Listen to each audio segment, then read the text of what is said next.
یاد رکھیے گا کہ آپ کے پڑوسیوں میں آپ کی آخرت کی منزل چھپی ہوئی ہے۔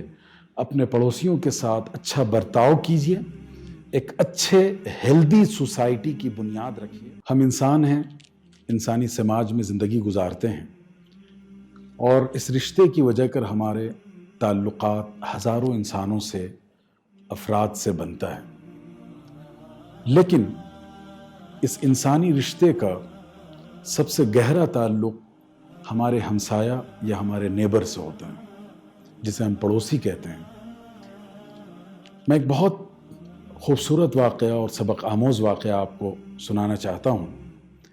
حضرت ابو ہریرہ رضی اللہ تعالیٰ عنہ نے اسے نریٹ کیا ہے کہ ایک مجلس لگی تھی، رسول اللہ صلی اللہ علیہ وسلم کے گرد صحابہ بیٹھے تھے، تو صحابہ نے پوچھا کہ ایک خاتون ہے، ان فلانۃ تقوم اللیل وتصوم النہار وتفعل وتصدق ولكن تؤذی جارها بلسانها، کہ فلاں عورت پوری رات تہجد پڑھتی ہے، دن کو روزے رکھتی ہے، بھلائی اور خیر کے کام کرتی ہے اور صدقہ و خیرات کرتی ہے، لیکن وہ اپنی زبان سے اپنی پڑوسن کو یا پڑوسیوں کو تکلیف پہنچاتی ہیں۔ تو آپ صلی اللہ علیہ وسلم نے فرمایا لا خیر فیہا، اس خاتون کی زندگی میں خیر و بھلائی کا کوئی کام نہیں ہے، اور آپ نے فرمایا کہ ہی فی النار، اور اس کا ٹھکانہ جہنم ہے۔ صحابہ اس جواب سے بہت حیرت کے شکار ہوئے۔ پھر انہوں نے ایک دوسری خاتون کے بارے میں پوچھا، فلاں خاتون صرف فرض نمازیں ادا کرتی ہیں، نفل اور تہجد نمازوں کا کوئی خاص اہتمام نہیں کرتی، اور صدقہ کرتی ہے، ہلکی پھلکی چیزیں، چھوٹی موٹی چیزیں، ولیکن لا تؤذی جارہا، لیکن وہ خاتون اپنی پڑوسن کو یا اپنے پڑوسیوں کو کوئی تکلیف نہیں پہنچاتی۔ تو آپ صلی اللہ علیہ وسلم نے فرمایا کہ ہی فی الجنہ، یہ اس کا ٹھکانہ جنت ہے۔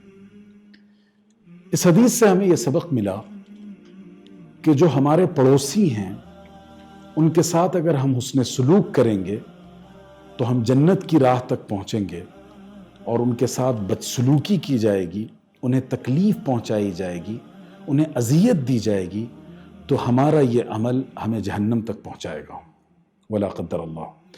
اس حدیث سے ہمیں یہ بھی سبق ملا کہ فرض ادا کرنے کے بعد سب سے اہم چیز ہے انسانوں اور ہمسایوں کا کے حقوق کا خیال رکھنا، ان کے رائٹس کا خیال رکھنا۔ اگر ہم 1000 نفلیں پڑھ لیں اور 1000 نفل روزے رکھ لیں، لیکن ہمارے کردار، گفتار اور عمل سے کسی پڑوسی اور کسی انسان کو تکلیف پہنچے گی، تو ہماری یہ نفل عبادتیں ہمیں جنت تک نہیں پہنچا سکیں گی، بلکہ ہماری وہ بد اخلاقی اور لوگوں کو اذیت دینا ہمارے لیے جہنم کا راستہ ہموار کرے گا۔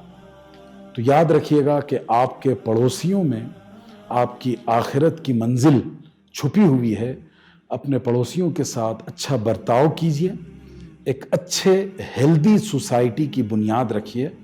پڑوسیوں کا حق یہ ہے کہ ہم ان کی خیریت لیں، ان کے ساتھ اچھے اخلاق سے پیش آئیں، کوئی کام ہو، کوئی ضرورت ہو، کوئی مشکل ہو تو اس میں ان کے مددگار بنیں، اور ہر طرح کی تکلیف پہنچانے سے اپنے آپ کو باز رکھیے۔ یہی اسلامی معاشرے کی بنیاد ہے۔ اس کے بغیر ہماری تمام تر محنت، جدوجہد، سب کچھ رائگاں ہوں گی۔